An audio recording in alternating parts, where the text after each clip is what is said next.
로고스라는 주제로 하나님의 말씀 증거하도록 하겠습니다.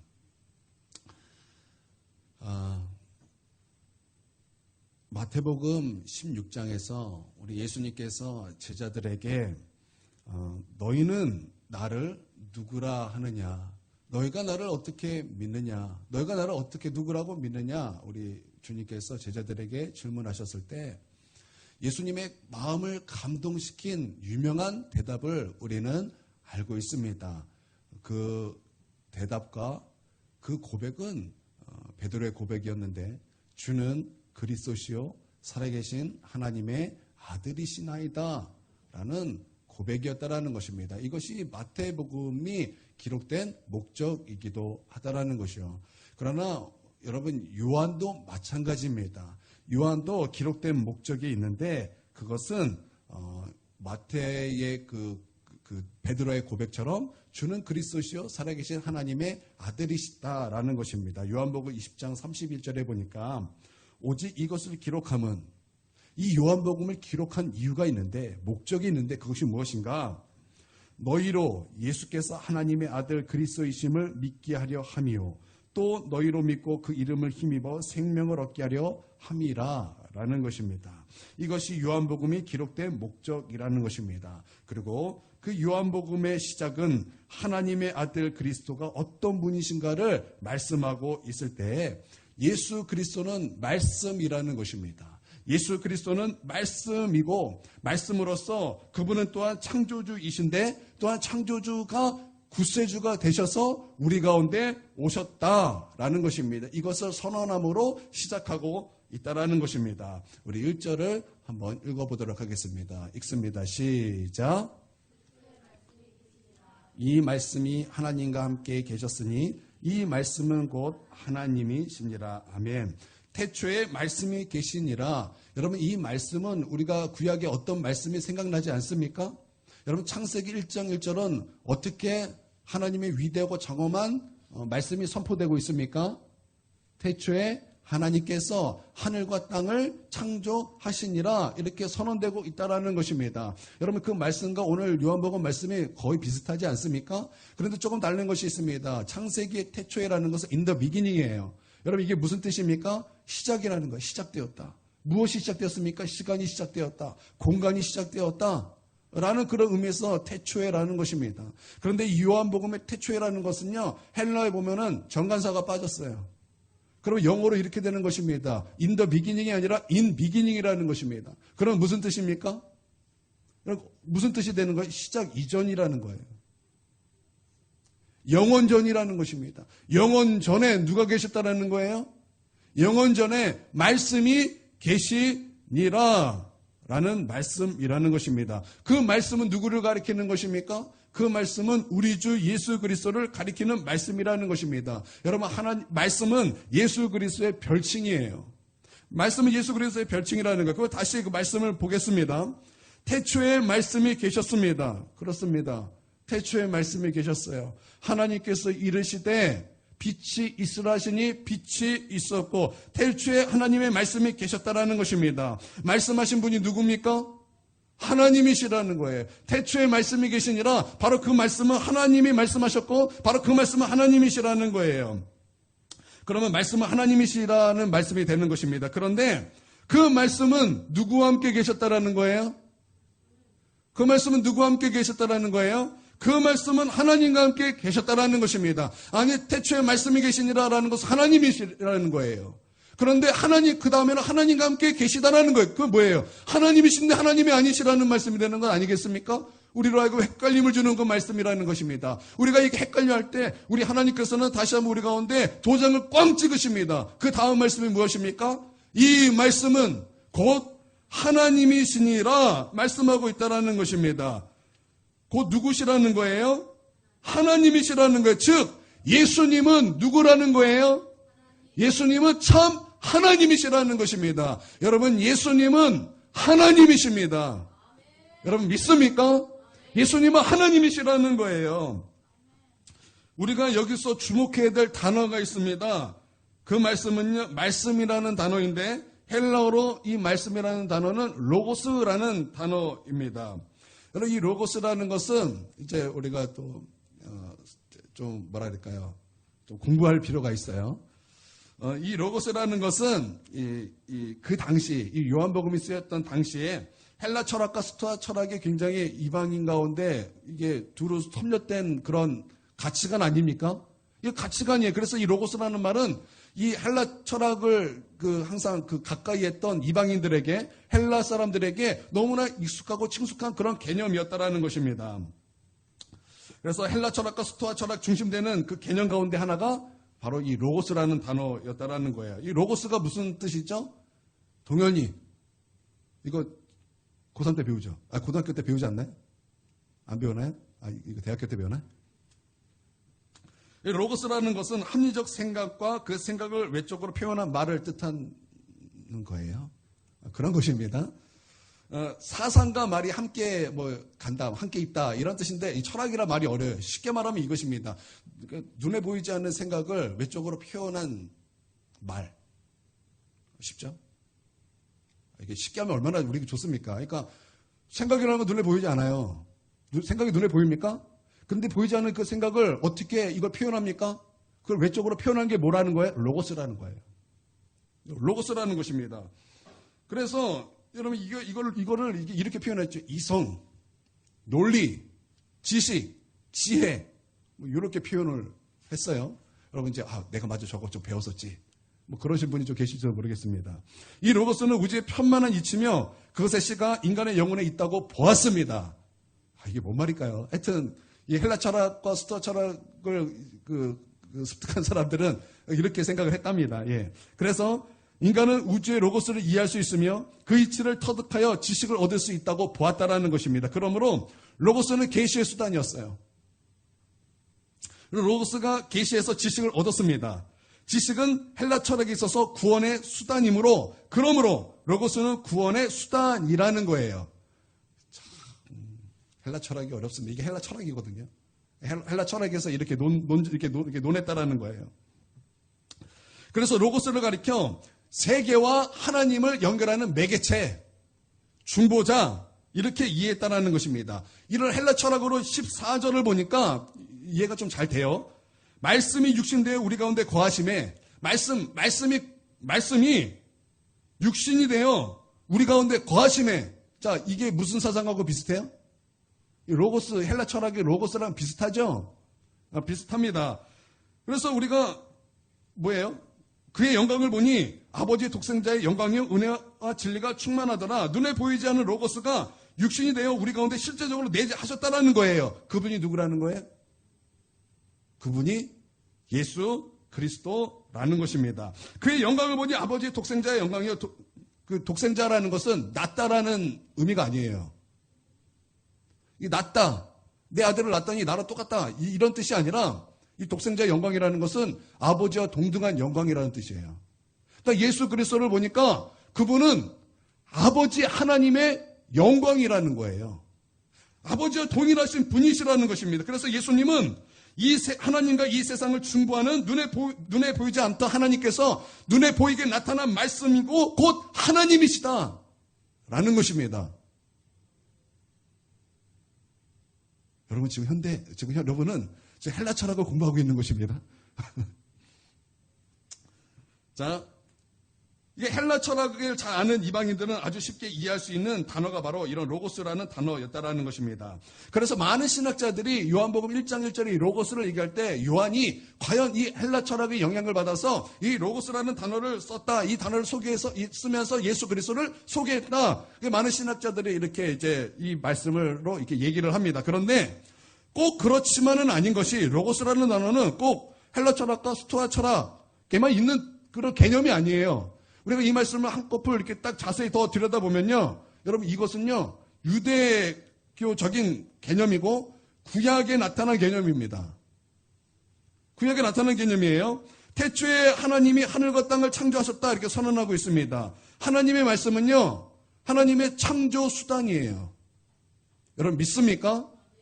하나님의 말씀은 하나님의 창조 수단이었다라는 것입니다. 빛이 있으라 하시니 빛이 있었고 하늘이 나뉘라니 하늘이 나뉘어서 궁창이 생겼고 바다와 육지가 있으라 하니 육지가 생겼고 바다가 생겼고 짐승이 생겼고 하나님께서 말씀을 통해서 하나님 창조 수단을 그것을 이루어 내셨다라는 거예요. 그러니까 하나님의 말씀은 창조 수단이었다라는 것입니다. 즉 하나님이 말씀하시면 그것은 현실이 되었다라는 거예요.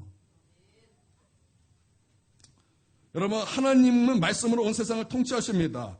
말씀으로 없는 것을 있는 것으로 부르시는 하나님이시라는 거예요. 우리 하나님은 그 통치를 무엇으로 하셨어요? 하나님의 말씀으로 하셨다라는 거예요. 하나님의 창조를 무엇으로 하셨어요? 하나님의 말씀으로 하셨다라는 것입니다. 그러므로 하나님의 말씀을 붙드시는 여러분 되시기를 주님의 이름으로 축원드립니다. 하나님이 말씀하면 그것이 곧 현실이라는 거예요. 여러분, 이것이 구약 개념이라는 것입니다. 또한 이것은 신약 개념이에요. 예수 그리스도의 개념이라는 것입니다. 여러분, 주님의 말씀을 붙드시길 바랍니다. 어떤 사람은 하나님의 그 말씀을 이론으로 생각하세요. 하나님의 말씀을 되게 가볍게 생각하세요. 들어도 되고 말아도 되는. 그냥 한 번쯤 안 들으면 어떡하고, 말씀을 들을 때 좀 딴짓하면 어떻고 딴색하면 어떻습니까? 귀하게 여기지 않지만 여러분, 그렇지 않습니다. 하나님의 말씀은 하나님의 통치 방법이고 하나님의 창조 수단이고 하나님의 말씀은 곧 현실이 되는 하나님의 능력의 역사예요. 여러분, 믿습니까? 그러므로 여러분, 하나님의 말씀 붙드시는 우리 모두가 되게 주님의 이름으로 축원드립니다. 누가복음 5장에 보니까 베드로와 안드레, 야고보, 요한이 배에서 물고기를 잡는 말씀이 나옵니다. 밤새도록 그물을 내리지만 한 마리도 잡지 못했습니다. 수고하고 노력했지만 한 마리 물고기도 잡을 수 없었다라는 것입니다. 여러분, 우리가 지금 우한폐렴으로 말미암아 참 어려운 거 겪고 있지 않습니까? 그전에도 경제가 어려웠는데 이 우한폐렴 바이러스로 말미암아 지금 막 이 대한민국의 경제가 무너지고 있다라는 것입니다. 교회에도 어려움을 겪고 있습니다. 사람들이 안 나온다라는 거예요. 사람들이 다 집에 있는다라는 것입니다. 그래서 교회 안 나온다라는 거예요. 교회도 어려워요. 그런데 교회만 어렵습니까? 다 어렵다라는 거예요. 제가 몇 주 전에 이제 운동하는 곳이 있었는데 갔더니 그 관장이 저에 대해서 막 물어보는 거예요. 교회가 어떻습니까? 사람이 지금 잘 나오십니까? 그러면서 자기 얘기를 하는 거예요. 굉장히 힘들으셨나 봐요. 사람들이 안 온다라는 거예요. 지금쯤 되면 사람들이 등록도 하고 막 해야 되는데 사람들이 안 온다라는 거예요. 사람들이 빠져나간다라는 거예요. 너무 힘들다라는, 그러면서 지금 체육관이 문을 닫는 체육관이 너무 점점 많아지고 있다라는, 그러면서 막 그것에 대해서 저에게 막 탄식하면서 얘기를 하더라는 것입니다. 힘들다라는 거예요. 내가 수고하고 열심히 하는데 사람들이 오지 않고 그러니까 너무나 죽겠다라는 것입니다. 근데 여러분, 뭐 그분만 그렇겠습니까? 우리 교회에서도 마찬가지죠. 성도들의 그 힘들다는 소식이 제게 들려옵니다. 그럼 참 마음이 아파요. 우리 성도님들 참 잘 돼야 되는데, 우리 성도들 정말 잘 되고 복 받아야 되는데 힘들다 그러니까, 고통스럽다 그러니까, 안 된다 그러니까 참 고통스럽고 제 마음이 아픕니다. 그래서 어떻게 하면 도와줄 수 있을까? 어떻게 하는 방법이 없을까? 제 마음속에는 요즘 우리 성도들에 대해서 그런 생각뿐이라는 거예요. 잘해보려고 했는데도 잘 안 되지요. 참 힘들지요. 어렵지요. 그런 상황 속에 있다라는 것입니다. 마치 이 베드로와 같은 상황이에요. 자기가 열심히 했는데 그물을 밤새도록 던졌는데 물고기 한 마리 잡히지 않는 그런 답답한 상태, 그런 답답한 상황이라는 거예요. 어렵죠. 힘들죠. 쉬지 않고 그물을 던졌는데 고기 한 마리도 안 잡힌다는 것입니다. 밤새 일했는데 물고기 잡으려고 그물도 사고 물고기 더 잘 잡으려고 큰 배도 마련했는데 밤새도록 그렇게 그물을 던졌는데 물고기 한 마리도 잡지 못했다라는 거예요. 여러분, 우리의 상황이 지금 딱 이 베드로와 같은 상황 아닙니까? 우리의 상황이 이 베드로와 같은 상황이었다라는 것입니다. 그래서 베드로는 결국 철수해요. 그물을 싣고 배를 정리합니다. 그럴 때 들려오는 말씀이 있었어요. 그곳에 예수님께서 말씀을 증거하셨고, 그곳에 말씀을 증거하실 때 베드로는 주님의 그 말씀이 그 귀에 들려오기 시작하였다라는 것입니다. 은혜로운 말씀, 진리의 말씀이 베드로의 귀에 들려오기 시작했다라는 것입니다. 여러분, 로고스에서 계시의 말씀이 들려오는 것을 믿으시기를 바랍니다. 여러분, 로고스에서 계시의 말씀이 들려오더라는 것입니다. 그렇게 하나님의 말씀이 저 멀리서 조금씩 베드로에게 들려올 때 우리 예수님께서 베드로에게 이렇게 말씀하셨습니다. 저 깊은 곳에 그물을 내려라. 저 깊은 곳에 그물을 내려 고기를 잡으라. 베드로가 말하기를 우리가 밤새 수고하였습니다. 이렇게 말을 했어요. 이 말이 무슨 뜻이에요? 제가 그곳에서도 우리 다 해보았습니다. 근데 안 됐어요. 이 말이에요. 주님께서 저기 깊은 곳으로 가라 그랬죠. 근데 저기 우리가 다 해봤던 곳이에요. 밤새도록 수고했던 곳이에요. 근데 한 마리도 잡지 못했어요. 그런데 베드로의 고백이 무엇입니까? 내가 그러나 내가 주의 말씀을 의지하여 내가 그곳에 가서 깊은 곳에 가서 그물을 던지겠습니다. 그리고 가서 그물을 던졌다라는 것입니다. 그물을 던졌더니 어떤 일이 벌어졌습니까? 그 그물이 찢어질 만큼 찢어졌다 그랬어요. 찢어지게 고기가 잡혔고 배가 가라앉을 지경이어서 함께 동업했던 야고보와 요한이 함께 와서 그 그물을 건져 올릴 수밖에 없었다라는 거예요. 즉 이게 무슨 말입니까? 주님의 말씀은 곧 현실이라는 거예요. 여러분 주님의 그 말씀 붙잡으시길 주님의 이름으로 축원드립니다. 주님의 그 말씀을 존귀하게 여기시기를 바랍니다.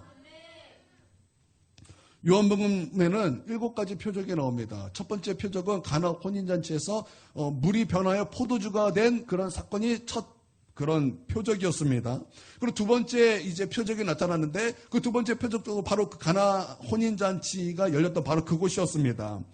그곳에 있던 그 헤롯 왕의 뭐랄까 청지기, 이 성경에 나오지 않았지만 이 전통을 보면은 이게 누가복음 8장 1절에 3절에 나온 그 구사라는 사람이에요.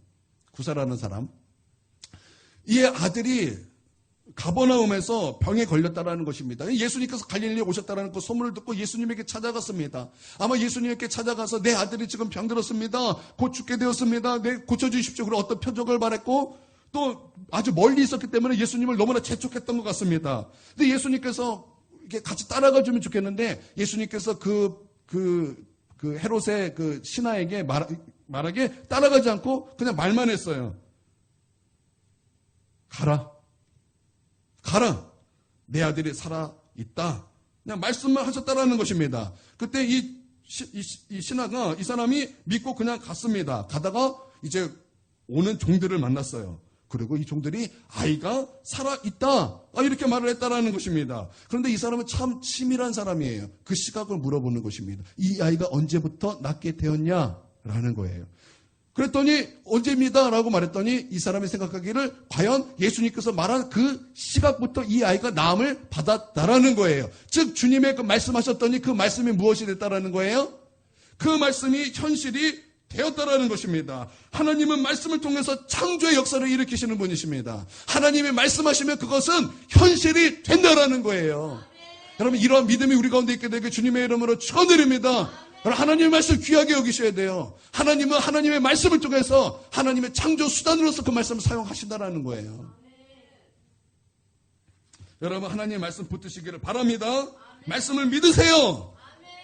여러분 그 말씀이 현실이 되는 거예요. 또 하나님의 말씀은요 계시의 수단입니다. 하나님의 말씀은 계시의 수단이에요. 여러분 선지자들에게 하나님께서 말씀으로 계시하셨습니다. 여호와께서 이르시되 그 계시를 받은 선지자들은 사람들에게 하나님의 말씀을 증거하였다라는 것입니다. 그래서 하나님의 뜻을 알기 위해서는 누구에게 나아가야 했습니까? 누구에게 나아가야 됐습니까? 선지자에게 나아가야 됐어요. 왜요? 선지자에게는 무엇이 있었어요? 하나님의 계시가 있었기 때문이라는 거예요.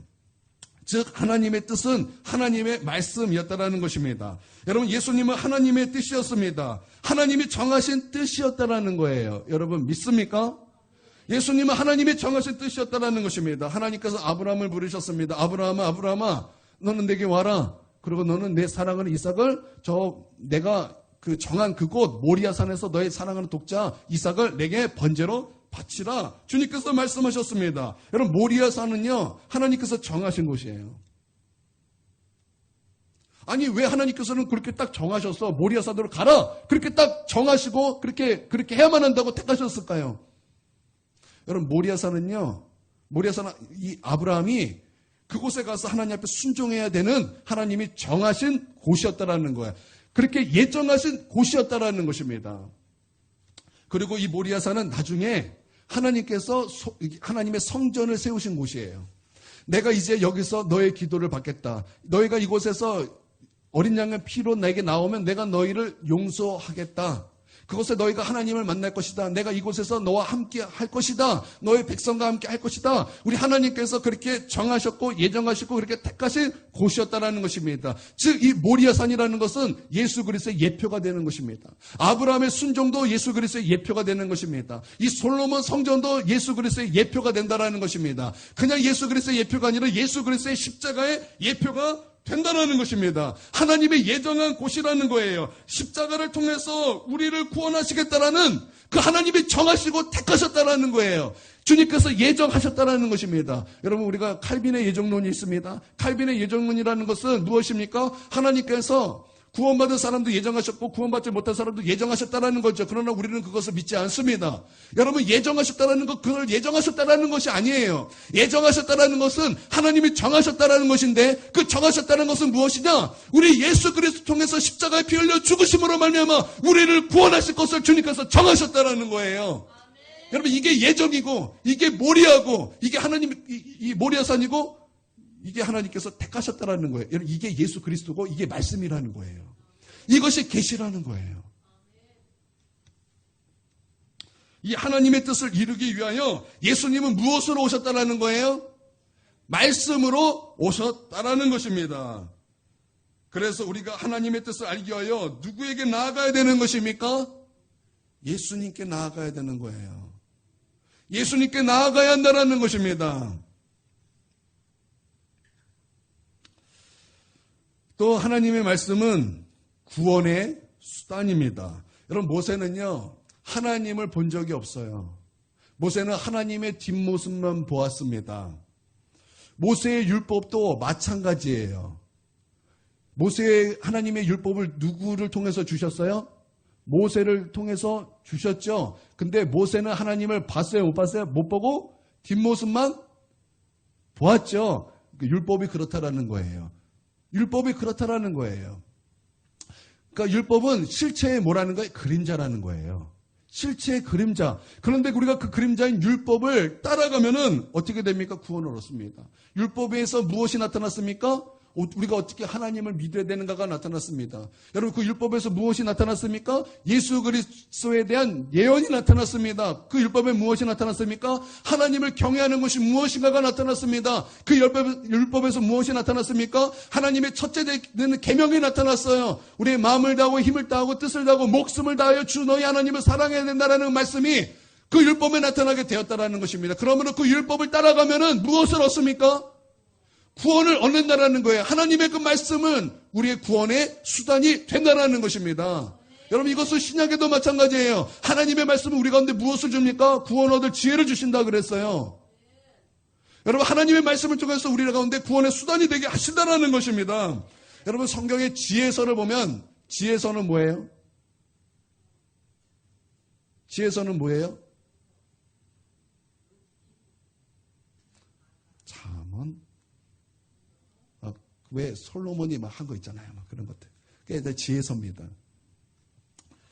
여러분 그 지혜서에 보면 하나님은 세상을 그의 지혜로 창조하셨다 이렇게 말씀하고 있습니다. 그렇기 때문에 온 세상에는 하나님의 지혜가 다 담겨 있다라는 거예요. 그 오묘한 이치, 그 조화, 질서, 그리고 뭐 그 지혜 이런 것이 다 담겨져 있다라는 것입니다. 또한 지혜의 근본은 무엇이라고 말씀하고 있어요?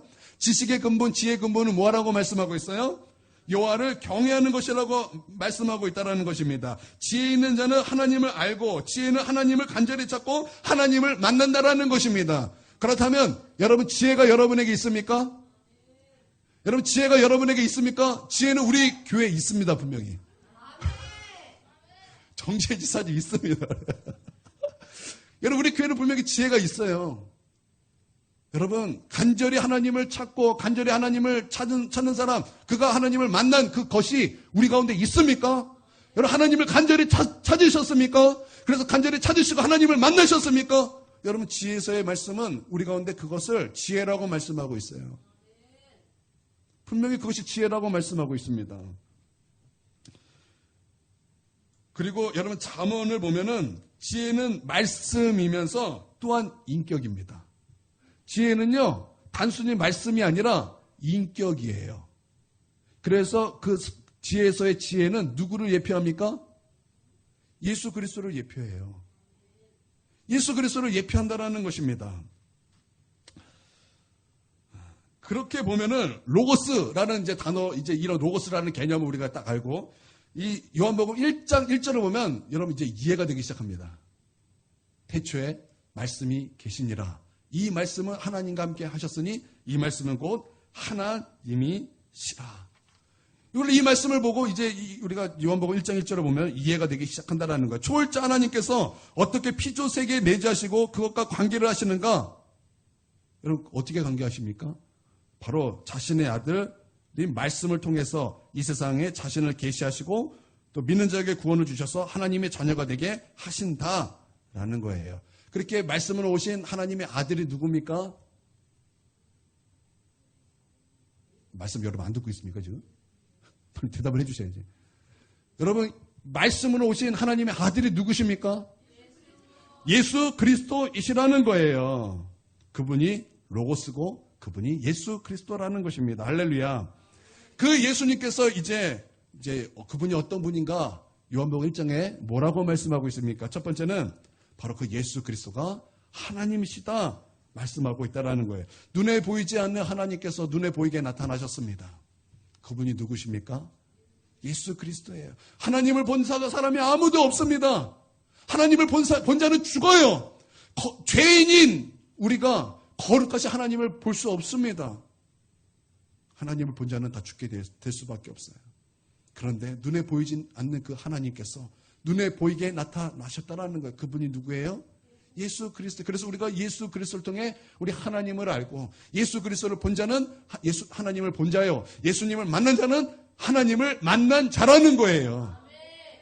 예수 그리스도는 하나님이십니다. 할렐루야.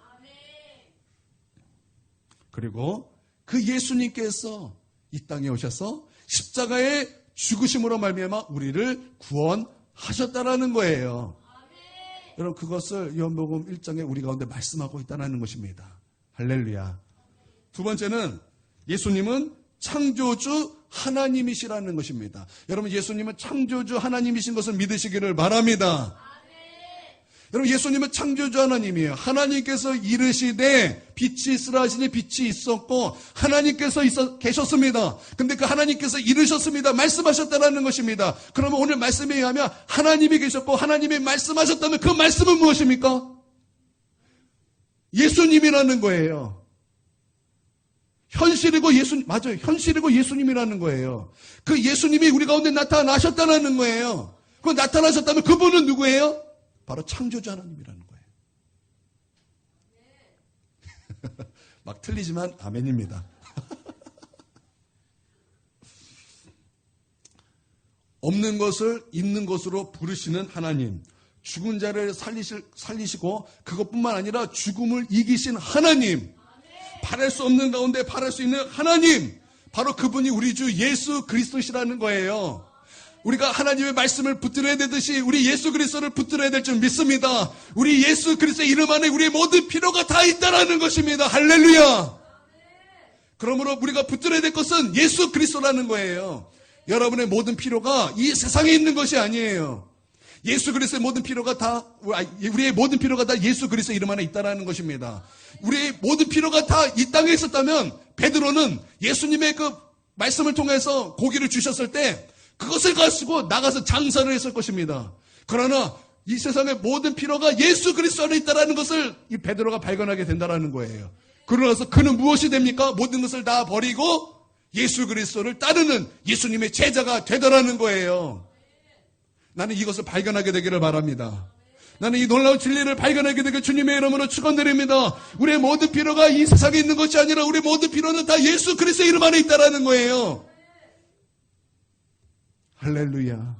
바로 하나님께서 우리 가운데 그렇게 창조주 하나님으로 우리 가운데 이 땅에 보내주신 분이 바로 예수님이라는 것입니다. 나는 이 예수 그리스도가 이 큰 교회에 막 울려 퍼지게 되기를 바랍니다. 나는 여러분의 그 신앙의 목적이 오직 예수 그리스도가 되게 주님의 이름으로 축원드립니다. 여러분 예수님이 여러분 안에 있으면 여러분은 잘 됩니다. 예수님이 여러분 안에 있으면 됩니다. 하나님께서 그것을 원하시는 그것이 하나님의 뜻이에요. 즉 예수님은 능력의 하나님이시라는 거죠. 그 능력이 있으므로 우리를 구원하시는 예수 그리스도이시며 그분은 우리의 구세주가 되신다라는 거예요. 그러니까 창조주 하나님께서 우리의 구세주가 되신다라는 것입니다. 근데 예수님께서 자기 땅으로 오셨어요. 자기 땅으로 오셨다라는 것, 이 세상을 말하는 것이고 또 자기의 백성, 이스라엘 백성을 말씀하시는 건데 자기 땅에 오셨는데 자기 땅의 백성들이 예수님을 어떻게 했습니까? 영접하지 아니하였다라는 것입니다. 그러나 소수의 영접하는 자들이 있었습니다. 그 이름을 영접하는 자들이 있었습니다. 우리 예수님께서 나를 죄에서 구원하심을 믿는 자들이 있었다라는 거예요. 십자가에 달려 피 흘리심으로 말미암아 나를 구원하셨다라는 것을 믿는 자들이 있었다라는 것입니다. 그 믿는 자, 영접하는 자는 우리 하나님께서 그를 거듭나게 하시고 죽은 영을 다시 살리시고 하나님의 자녀가 되게 하셨다라는 것입니다. 그러므로 말미암아 하나님의 능력, 그 능력이 무엇입니까? 없는 것을 있는 것으로 부르시고 능치 못할 것이 없으시고 죽은 자를 살리실 뿐만 아니라 죽음을 이기시고 바랄 수 없는 가운데 바랄 수 있는 그 능력이 있으시고 지옥 가는 인생을 건져서 천국으로 인도하시는 그 능력이 누구에게 나타나는 거예요? 예수 그리스도를 믿는, 그래서 하나님의 자녀가 된 당신의 백성들에게 그 능력을 보이신다라는 것입니다. 그러므로 말미암아 자녀된 권세를, 특별한 권세를 그들만이 경험하게 된다라는 거죠. 특권이에요. 누가 하나님의 그 능력을 경험합니까? 그 누가 바랄 수 없는 가운데 바랄 수 있는 그 능력, 능치 못함이 없는 그 능력을 누가 경험하는 것입니까? 이 세상 사람들이 경험하는 것이 아니에요. 바로 예수 그리스도를 영접한 자, 바로 그들이 하나님의 능력을 경험하게 되는 것입니다. 여러분 믿습니까? 여러분 나는 이런 능력을 다 경험하는 우리 모두가 되게 주님의 이름으로 축원드립니다. 여러분에게 예수 그리스도는 능치 못할 것이 없는 하나님이시오. 바랄 수 없는 가운데 바랄 수 있는 하나님이시오. 없는 것을 있는 것으로 부르시는 하나님이시오.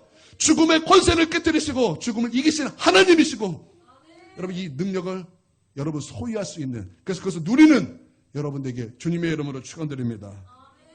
이 특권이 누구에게 있어요? 이 특권이 여러분에게 있다라는 거예요. 여러분 이 특권이 여러분에게 있습니다. 여러분 믿습니까? 그 말씀을 붙드십시오. 이 말씀을 붙잡으십시오. 이 특권이 다른 사람에게 있는 것이 아니라 나에게 있다라는 거예요. 여러분 스스로 이 시간 한번 여러분 영혼에게 선포해 주시길 바랍니다. 하나님의 특권이 나에게 있다. 이렇게 시키면 안 하시는 분이 있어요. 하세요. 하나님의 능력을 받는 특권이 나에게 있다. 시작. 다른 사람에게 아니라 나에게 있다라는 거예요. 그 나는 예수님을 믿는 자, 예수님을 영접한 자라는 거예요. 여러분 예수님을 믿으시기를 바랍니다. 여러분 예수님을 영접하시길 바랍니다. 영접한 자에게 하나님의 자녀가 되는 권세를 주셨습니다. 할렐루야. 주님은 누구보다 우리를 잘하시는 창조주 하나님이에요. 창조주 하나님이라는 것은 누구보다 나를 잘하신다라는 거예요. 나의 아픔과 나의 신음과 나의 수고와 나의 고통과 나의 고난과 나의 지금 답답함을 우리 하나님이 누구보다 나를 더 잘 아신다라는 거예요. 아주 추운 겨울 한 자동차 정비사가 이제 차를 몰고 가면 출근을 하던 중에 차가 고장이 난 것입니다. 그래서 이제 길에다가 딱 세우고 막 이리저리 하는데도 안 되는 거예요. 그때 한 세단이 가다가 멈췄더니 한 신사가 내렸습니다. 그러고 나서 이 사람에게 가서 제가 뭐 도울 일이 없겠습니까? 라고 대답을 했습니다. 그때 당시 최고의 정비사였던 이 사람이 고치지 못하는데 그 마음속에 여러분 그 말을 듣고 어떤 생각을 했겠습니까?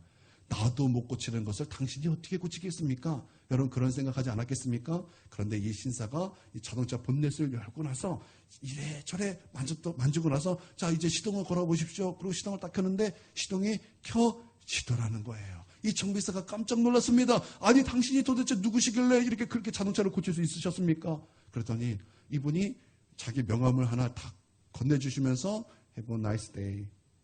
좋은 하루 되십시오. Have a good time. 제가 영어 잘 안 하는데 영어 했어요. 그렇게 좋은 하루 되십시오. 그리고 가자라는 거예요. 그러서 그 명함을 봤더니 거기에는 이렇게 쓰여져 있답니다. 헨리 포드 이렇게 써져 있다는 거예요. 그러니까 이 사람은 누구예요? 그 자동차를 만든 사람이었다는 거죠. 여러분, 이 자동차를 만든 사람만큼 그 자동차를 잘하는 사람이 또 어디 있겠습니까? 여러분, 창조주 하나님께서 구원주 하나님으로 이 땅에 오신 이유가 바로 이것이에요. 하나님이 창조한 우리를 누구보다 잘하시는 분이 바로 우리 예수님이시라는 거예요. 그 예수님께서 우리를 너무나 잘하시기에 우리를 구원하시기 위하여 이 땅에 오셨다라는 것입니다. 할렐루야! 여러분, 이것이 바로 오늘 요한복음 1장 1절부터 14절까지의 말씀이에요. 1장 전체의 말씀이 바로 이거예요. 바로 그 로고스가 우리를 위하여 이 땅에 오셨다라는 거예요. 오셨는데 그냥 오신 것이 아니라 하나님의 말씀이 육신이 되어 이 땅에 오셨는데 우리가 그의 영광을 보니 아버지의 영광이요, 하나님과 동등된 영광이요, 은혜와 진리가 충만한 바로 그런 분이라는 거예요. 모세의 율법은 모세로 왔어요. 그 율법은 하나님을 반쪽밖에 못 본 그런 율법이에요. 그러나 우리 하나님 자신이 이 땅에 오셨다라는 거예요. 그래서 그 영광을 보니 막 은혜와 진리가 충만한 거예요. 그래서 우리가 예수님을 영접하고 예수를 믿으면 은혜 위에 은혜로다. 아멘. 여러분, 이 말씀을 믿는 자, 이 예수 그리스도를 영접한 자에게는 하나님의 자녀가 되는 권세를 주셨고, 다른 사람들이 경험하지 못하는 하나님의 능력을 경험하는 특권이 있다는 것을 믿으시기를 주님의 이름으로 축원드립니다. 당신의 자녀가 된 자로서 그 말씀을 붙잡고 주님을 경외하는 자에게는 우한 폐렴 바이러스가 여러분에게 접근하지 못할 것입니다. 이 세상 사람들이 아파하고 신음한다 할지라도 우리 하나님께서는 여러분을 구별하여 여러분 하나님의 울타리를 쳐 주실 것입니다. 그러므로 여러분 걱정하지 마십시오. 여러분 걱정하지 마십시오. 두려워하지 마십시오. 큰일 났어요. 이제 지금 이재명이 이 경기도의 교회를 뭐 어떻게 한 해 만에 막 그러고 있어요. 죽으려고 환장했죠. 참, 여러분, 이제 그전에는 어떠한 다른 종류였어요. 핍박이 숨겨진 어떤 다른 종류였지만 이제 핍박의 시대로 돌아섭니다. 여러분, 이때 진짜가 진짜예요. 여러분, 끝까지 우리가 믿음 지키시고, 여러분, 이 세상에 어떤 말에도 요동하지 아니하고, 여러분, 하나님을 경외하는 우리 주님의 자녀 다 되시길 주님의 이름으로 축원드립니다. 아멘. 예수님의 이름으로 명하노니 하나님 이 교회와 이 한국교회를 지켜 주시옵소서. 또한 이 대한민국의 역사하는 우한폐렴 바이러스는 예수님의 이름으로 소멸될지어다. 소멸될지어다. 소멸될지어다. 할렐루야. 기도하겠습니다. 사랑의 하나님, 감사드리고 찬양 올려드립니다. 우리가 예수님을 통해서 하나님을 보길 원합니다. 예수님을 통해서 주님의 뜻을 알길 원합니다. 우리의 모든 필요가 세상에 있는 것이 아니라 우리의 모든 필요가 예수 그리스도의 이름 안에 있음을 우리가 믿습니다. 주님, 우리 가운데 그 능력을 나타내 주시옵소서. 감사